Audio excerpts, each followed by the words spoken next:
Hoćemo čet da testiramo ovo, brate, iskreno, dobro izgleda, novi proizvod Dex Rocka, dobro izgleda, brate. Šta mi je zanimljivo što piše no added sugar, znači ljudi piše da Dex Rockov proizvod nema uopšte šećera, tako da to je zanimljivo. A, brate, Choco Brownie bez šećera, to ne ide jedno s drugim nekako, ali ajde da vidimo da li je stvarno tako, da li se osjeti šećer.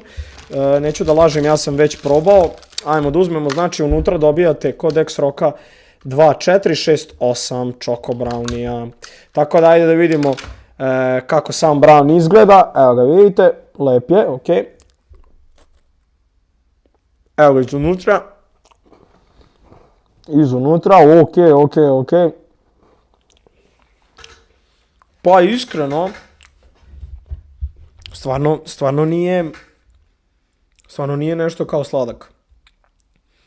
Taman je onako da se zasladiš, ali piše bez dodatnog šećera. Nije onako presladak. Ovo je zapravo možda i dobro za klince, brate, da jedu. Jer nije nešto presladak, buraz. Nije ko ono, šta znam, neki slatkiši koji su sa pun kurac šećera. Ovo je meni sasvim korektno. Taman ima tu neku dozu slatkoće, nije preterano. Taman malo da se zasladiš, nije puno nešto filovano, nema unutra nešto spec. Ali je taman onako, brate, da neko dete koje jede ovo da se ne ugoji. Iskreno super. Ja mislim da je ovaj slatkiš po meri moja ocena 8.